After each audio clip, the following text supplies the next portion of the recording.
أعوذ بالله من الشيطان الرجيم. بسم الله الرحمن الرحيم. والسماء ذات البروج واليوم الموعود وشاهد ومشهود. قتل أصحاب الأخدود النار ذات الوقود إذ هم عليها قعود وهم على ما يفعلون بالمؤمنين شهود. وما نقموا منهم إلا أن يؤمنوا بالله العزيز الحميد الذي له ملك السماوات والأرض والله على كل شيء شهيد.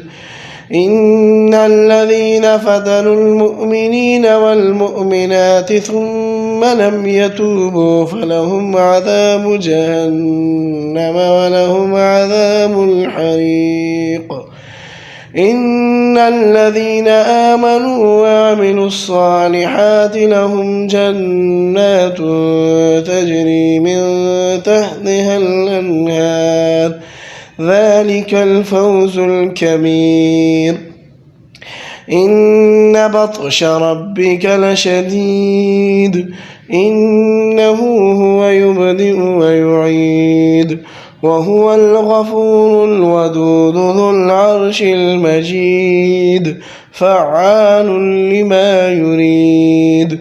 هل أتاك حديث الجنود فرعون وثمود بل الذين كفروا في تكذيب والله من ورائهم محيط. بل هو قرآن مجيد في لوح محفوظ. والسماء ذات البروج، قسم ہے برجوں والے آسمان کی، والیوم الموعود، اور قسم ہے اس دن کی جس کا وعدہ کیا گیا ہے، وشاہد، اور قسم ہے حاضر ہونے والے دن کی، ومشہود، قسم ہے اس دن کی جس میں حاضری دی جاتی ہے. قتل اصحاب الاخدود، مارے گئے خندق والے، النار ذات الوقود، ایندھن والی آگ تھی، اذ هم علیہا قعود، جب وہ آگ کے قریب بیٹھے تھے، وَهُمْ عَلَى مَا يَفْعَلُونَ، اور وہ اس کاروائی پر جو وہ کر رہے تھے، بالمؤمنین، ایمان والوں کے ساتھ، شہود، دیکھ رہے تھے. وَمَا نَقَمُوا مِنْهُمْ، اور انہوں نے نہیں عیب پایا ایمان والوں میں، إِلَّا يُؤْمِنُوا بِاللَّهِ، مگر یہ کہ وہ ایمان لائے ہیں اللہ تعالیٰ پر، العزیز جو غالب ہے، الحمید قابل تعریف ہے، الذی لہ ملک السماوات والارض، وہی اللہ تعالیٰ کے اس کا ہے ملک آسمان کا اور زمین کا، واللہ علی کل شیء شہید، اور اللہ تعالیٰ ہر چیز پر گواہ ہے. ان الذین، بے شک وہ لوگ، فتنوا المؤمنین والمؤمنات، جنہوں نے فتنے میں ڈالا مومن مردوں کو اور مومن عورتوں کو، ثم لم یتوبوا، پھر توبہ نہ کی، فلہم عذاب جہنم، ان کے لیے جہنم کا عذاب ہے، ولہم عذاب الحریق، اور ان کے لیے جلانے والی آگ کا عذاب ہے. ان الذین آمنوا، بے شک وہ لوگ جو ایمان لائے، وعملوا الصالحات، اور عمل کیے اچھے، لہم جنات تجری من تحتها الانہار، ان کے لیے باغات ہیں بہتی ہیں، ان کے نیچے نہریں ہیں، ذالک الفوز الکبیر، یہ ہے بڑی کامیابی. ان بطش ربک لشدید، بے شک آپ کے رب کی پکڑ البتہ بڑی سخت ہے. انہ هو یبدئ، بے شک وہی ابتدا میں پیدا کرتا ہے، ویعید، اور وہی لوٹائے گا، وہو الغفور، اور وہی بخشنے والا ہے، الودود، اور بڑی محبت کرنے والا ہے، ذو العرش المجید، عرش کا مالک ہے، بڑی بزرگی والا ہے، فعال لما یرید، کرتا ہے اس چیز کو جس کا وہ ارادہ کرتا ہے۔ هل اتاک حدیث الجنود، کیا آئی ہے آپ کے پاس لشکروں کی خبر، فرعون و ثمود، فرعون اور قوم سمود کی، بل الذین کفروا، بلکہ وہ لوگ جو کافر ہیں، فی تکذیب، جھٹلانے میں لگے ہوئے ہیں، واللہ من ورائہم، اور اللہ تعالیٰ ان کے پیچھے سے، محیط، گھیرنے والا ہے، بل هو قرآن مجید، بلکہ یہ قرآن ہے بڑی بزرگی والا، فی لوح محفوظ، لوح محفوظ میں ہے۔ اس سورت کا نام سورۃ البروج ہے۔ اس کی پہلی آیت کریمہ میں بروج کا لفظ موجود ہے۔ یہ سورت مکہ مکرمہ میں نازل ہوئی، 26 صورتیں اس سے پہلے نازل ہو چکی تھی۔ اس کا 27واں نمبر ہے۔ اس کا 1 رکوع اور 22 آیت ہے۔ بروج، برج کی جمع ہے، برج کا معنی ہے قلعہ۔ یہ چاند اور سورج کی منزلیں ہیں۔ اس کو آپ اس طرح سمجھیں کہ کراچی سے گاڑی چلتی ہے پشاور کے لیے، تو وہ سندھ طے کرے گی، صبح پنجاب طے کرے گی، پھر KPK پہنچے گی۔ یا ضلعوں کو لے لو، مثلا لاہور سے چلی تو شیخو پورہ عبور کیا، اور پھر گجرانوالہ، پھر گجرات، پھر جہلم، پھر لاور پنڈی پہنچی۔ تو یہ جو راستے والے اسٹیشن ہیں، یہ منزلیں سمجھیں۔ اسی طرح آسمان میں منزلیں ہیں جن کو سورج چاند طے کرتے ہیں، ان کو برج کہتے ہیں۔ اللہ تعالیٰ فرماتے ہیں وَالسَّمَاءِ ذَاتِ الْبُرُوجِ، قسم ہے برجوں والے آسمان کی، وَالْيَوْمِ الْمَوْعُودِ، اور وعدے والے دن کی قسم ہے۔ اس سے مراد قیامت کا دن ہے۔ اللہ تعالیٰ کی طرف سے وعدہ ہے کہ قیامت ضرور آئے گا۔ وَشَاهِدٌ، اور حاضر ہونے والے دن کی قسم، اس سے جمعے کا دن مراد ہے جو ہر جگہ خود حاضر ہوتا ہے۔ وَمَشْهُودٌ، اور اس دن کی قسم جس دن حاضری دی جاتی ہے، اس سے مراد عرفہ کا دن ہے، 9 ذی الحجہ کو لوگ وہاں حاضر ہوتے ہیں، یہ بڑے اہم دن ہیں۔ آگے جواب قسم ہے قُتِلَ أَصْحَابُ الْأُخْدُودِ، بعض حضرات فرماتے ہیں کہ یہ خدن کی جمع ہے، اور بعض اس کو مفرد بناتے ہیں، اور اس کی جمع اخادید ہے۔ پہلی صورت میں ترجمہ ہوگا مارے گئے کائیوں والے، دوسرے صورت میں ترجمہ ہوگا مارے گئے کائیوں والے۔ النار ذات الوقود، ایندھن والی آگ تھی، ایسی آگ جس کا ایندھن بہت زیادہ تھا۔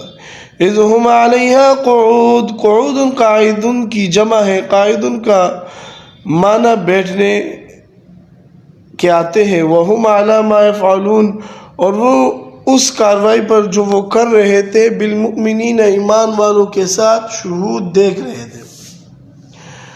یہ خندقوں والے کون ہیں؟ اس کے متعلق مسلم شریف، جس کا بخاری شریف کے بعد درجہ ہے، اس میں روایت ہے، اور ترمذی شریف اور مسند احمد میں بھی یہ روایت موجود ہے۔ اس روایت کا خلاصہ یہ ہے کہ آن حضرت صلی اللہ علیہ وسلم کی ولادت باسعادت سے 70 سال پہلے کا واقعہ ہے۔ یمن کا ایک بڑا ظالم و جابر بے لحاظ بادشاہ تھا۔ اس کا نام یوسف اور لقب ذوالنواس تھا۔ بڑا کافر، مشرک اور منہ پھٹ آدمی تھا۔ اس زمانے میں اکثر حکومتوں کے بادشاہ جادوگر اور نجومیوں کے مشوروں پر چلتے تھے۔ تو یمن کے علاقے میں ایک بڑا جادوگر تھا۔ تاریخ کی کتاب میں اس کا نام سطیح لکھا ہے۔ یہ جادوگروں کا امام تھا۔ یہ جب بوڑھا ہو گیا تو اس نے بادشاہ کو پیغام بھیجا کہ اب میں بوڑھا ہو گیا ہوں، میں چاہتا ہوں کہ اپنے جادو کے کرتب کسی کو سکھا دوں، لہذا مجھے کوئی ذہین بچہ مہیا کرو تاکہ میں جادو کا علم، فن اور جتنے کرتب مجھے آتے ہیں میں اس کو سکھا دوں۔ بادشاہ نے اس وقت کے اسکولوں، کالجوں کے پرنسپلوں سے رابطہ کیا، ہمیں ایک ذہین بچہ چاہیے۔ انہوں نے ایک بڑا ذہین خوبصورت بچہ، اس کا نام عبداللہ بن تامر تھا۔ یہ اتنا ذہین تھا کہ ہوا سے بات کو اخذ کر لیتا تھا۔ جب کوئی بات شروع کرتا تو یہ اندازہ لگا لیتا تھا کہ اس نے کیا کہنا ہے۔ بادشاہ نے وہ بچہ جادوگر کے حوالے کر دیا کہ اس کو اپنا فن سکھا دو۔ یہ بچہ روزانہ آنے جانے لگ گیا اور جادوگر سے جادو سیکھنا شروع کر دیا۔ راستے میں ایک راہب تھا جو اس وقت حضرت عیسیٰ علیہ السلام کے صحیح مذہب حق پر تھا۔ اصل مقصد تو اس کا تبلیغ تھا، مگر ظالم جابر بادشاہ کی وجہ سے کھل کر تبلیغ نہیں کر سکتا تھا۔ اس نے مسواکیں، ٹوپیاں، سرما جیسی چیزیں رکھی ہوئی تھیں، اس بہانے کے ساتھ وہ تبلیغ کرتا تھا۔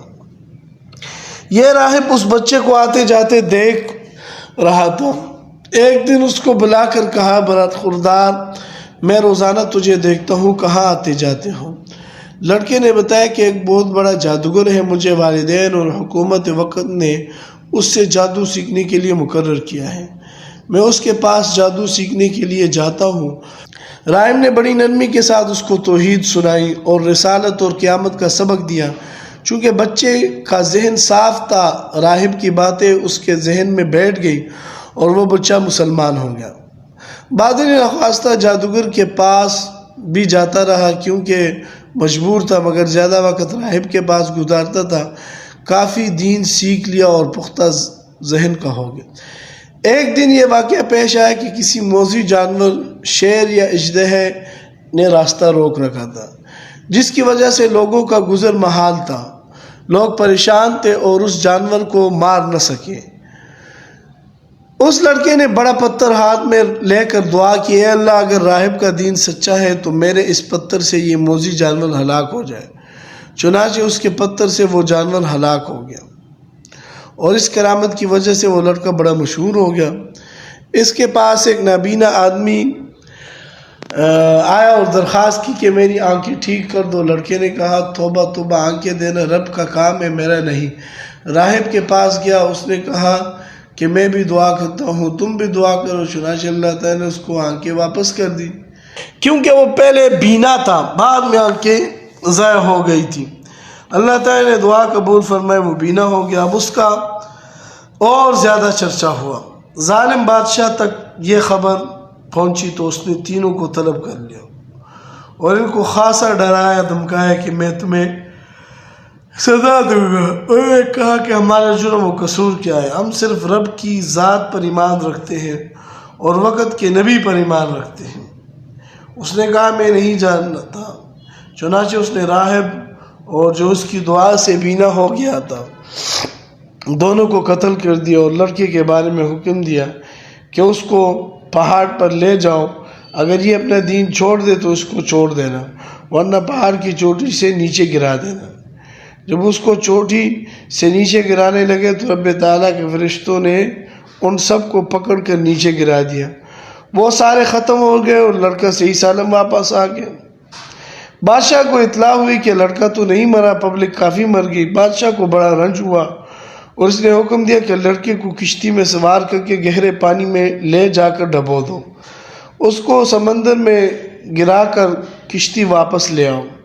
اللہ تعالیٰ نے لڑکے عبداللہ کو محفوظ رکھا اور جو ڈبونے کے لیے گئے تھے ان کو فرشتوں نے اٹھا کر سمندر میں پھینک دیا۔ بچے کو پھر بادشاہ کے سامنے پیش کیا گیا۔ لڑکے نے کہا، اگر تو مجھے مارنا چاہتا ہے تو میں خود اس کی تدبیر بتلاتا ہوں۔ مجھے کسی اونچی جگہ پر کھڑا کر کے مجھ پر تیر چلاؤ اور تیر چلاتے وقت تیر چلانے والا زبان سے یہ الفاظ کہے، بسم اللہ رب الغلام، یعنی اس بچے کے رب کے نام پر تیر چلاتا ہوں۔ چنانچہ بسم اللہ رب الغلام کہہ کر تیر چلایا تو وہ لڑکا شہید ہو گیا۔ یہ لفظ سن کر پبلک نے جب الفاظ سنے اور یہ منظر دیکھا تو کہنے لگے، آمنا برب الغلام، اس نوجوان کے رب پر ہم ایمان لائے ہیں۔ یہ دیکھ کر بادشاہ بگولا ہو گیا اور کہنے لگا، میں تمہارا علاج کرتا ہوں۔ اس نے خندقیں کھدوا کر ان میں آگ جلائی اور ہزاروں کی تعداد میں ایمان والوں کو آگ کے گروہ میں پھینک کر زندہ جلا دیا۔ وہ لوگ آگ میں جل گئے مگر کلمہ کسی نے نہ چھوڑا۔ ایک دیندار عورت لائی گئی جس کی گود میں بچہ تھا۔ آگ کے شعلوں کو دیکھ کر وہ عورت گھبرائی۔ اس بچے نے بول کر کہا، یا امی اصبری انک علی الحق، اے ماں صبر کرنا، تم حق پر ہو، گمرانا نہیں۔ اگرچہ یہ ظاہری آگ ہے مگر حقیقت میں یہ جنت ہے۔ بادشاہ نے جب لوگوں کو آگ میں ڈال کر شہید کر دیا تو لوگ تالیاں بجا رہے تھے، بنگڑے ڈال رہے تھے کہ رب تعالیٰ نے اسی آگ کو پھیلا کر سب کو بھسم کر دیا اور سارے ظالم ختم ہو گئے۔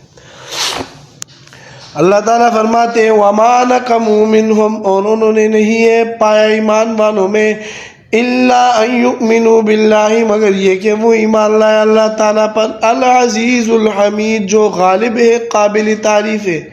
پس یہ جرم تھا ان کا کہ وہ اللہ تعالیٰ العزیز الحمید پر ایمان لائے۔ الذی لہ ملک السماوات والارض، وہی اللہ تعالیٰ کے جس کا ملک ہے آسمانوں کا اور زمین کا، واللہ علی کل شیء شہید، اور اللہ تعالیٰ ہر چیز پر گواہ ہے۔ ان الذین، بے شک وہ لوگ، فتنوا المؤمنین، جنہوں نے فتنے میں مبتلا کیا مومن مردوں کو، والمؤمنات، اور مومن عورتوں کو، ثم لم یتوبوا، پھر توبہ نہ کی انہوں نے، فلہم عذاب جہنم، پس ان کے لیے جہنم کا عذاب ہے، ولہم عذاب الحریق، اور ان کے لیے جلانے والی آگ کا عذاب ہے۔ مرنے کے بعد تو جب عذاب ہوگا سو ہوگا، دنیا میں بھی اسی آگ نے ان کو جلا کر راکھ کر دیا جو انہوں نے مومنوں کے لیے جلائی تھی۔ ان الذین آمنوا وعملوا الصالحات، بے شک وہ لوگ جو ایمان لائے اور انہوں نے عمل کیے اچھے، لہم جنات تجری من تحتها الانہار، ان کے لیے باغاتیں بہتی ہیں ان کے نیچے نہریں، ذالک الفوز الکبیر، یہ ہے بڑی کامیابی، اللہ تعالیٰ ہر مسلمان مرد عورت کو نصیب فرمائے۔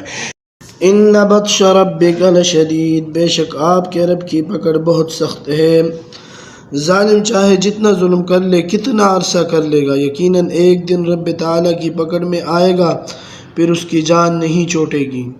انہ هو یبدئ، بے شک وہی اللہ تعالیٰ ہی ابتدا میں پیدا کرتا ہے مخلوق کو، ابدا یبدئ، ابداً پیدا کرنا، ویعید، اور وہی لوٹائے گا قیامت والے دن، جس نے پہلے پیدا کیا ہے وہی دوبارہ لوٹائے گا۔ وَهُوَ الْغَفُورُ الْوَدُودُ، اور وہی بخشنے والا ہے اور بڑی محبت کرنے والا ہے۔ ذو العرش، عرش والا، جو غیر جاندار مخلوق ہے اس میں عرش سب سے بڑا ہے، 7 آسمانوں اور 7 زمینوں پر حاوی ہے۔ المجید، بزرگی والا ہے۔ اللہ تعالیٰ کی ذات بڑی عظمت والی ہے۔ فعال لما یرید، کرتا ہے اس چیز کو جس کا وہ ارادہ کرتا ہے۔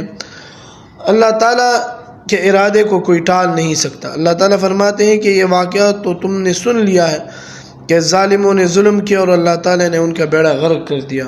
اور سنو، فرمایا هل اتاک حدیث الجنود، کیا آئی ہے آپ کے پاس لشکروں کی خبر، فرعون و سمود، فرعون کی خبر آئی ہے یا نہیں، قوم سمود کی خبر آئی ہے یا نہیں۔ فرعونیوں کے ساتھ کیا ہوا، قوم سمود کے ساتھ کیا ہوا، جو رب ان قوموں کو سزا دے سکتا ہے وہ آج بھی نافرمانوں کو سزا دے سکتا ہے۔ بل الذین کفروا فی تکذیب، بلکہ کافر لوگ تکذیب میں مبتلا ہے، جھٹلانے میں لگے ہوئے ہیں، توحید اور رسالت کو جھٹلاتے ہیں، قرآن اور قیامت کو جھٹلاتے ہیں، کمر بستہ ہو کر حق کو جھٹلانے میں لگے ہوئے ہیں۔ واللہ من ورائہم محیط، اور اللہ تعالیٰ ان کو پیچھے سے گھیرنے والا ہے، علم کے لحاظ سے، قدرت کے لحاظ سے، کوئی اللہ تعالیٰ کی قدرت سے باہر نہیں، سب اللہ تعالیٰ کے احاطے علم اور قدرت میں ہے۔ فرمایا اس کا انکار نہ کرو، بل ہوا قرآن مجید، بلکہ یہ قرآن ہے بڑی بزرگی والا، یہ جو قرآن تمہارے سامنے ہے بڑی بزرگی والا ہے۔ آج آسمانی کتابوں میں یہی کتاب ہے الحمدللہ جو اپنی اصل شکل میں موجود ہے، کہ اس میں زبر زیر کی بھی کمی بیشی نہیں ہوئی۔ بے شک تورات، انجیل، زبور برحق تھی اور آسمانی صحیفے بھی تھے، لیکن اس وقت تورات کا ایک نسخہ بھی دنیا میں اپنی اصل شکل میں موجود نہیں، نہ انجیل اصل شکل میں موجود ہے اور نہ زبور اصلی شکل میں موجود ہے، اور خود پادری صاحبان اس چیز کا اقرار کرتے ہیں کہ کوئی بھی اصل شکل میں موجود نہیں، صرف قرآن کریم اپنی اصل شکل میں موجود ہے۔ جس طرح لوح محفوظ میں تھا اور جس طرح حضرت جبرائیل علیہ السلام لے کر آئے تھے اور آن حضرت صلی اللہ علیہ وسلم نے اپنی زبان مبارک سے ادا کیا، اسی طرح آج تک محفوظ ہے اور قیامت تک رہے گا۔ فرمایا فی لوح محفوظ، لوح محفوظ میں ہے۔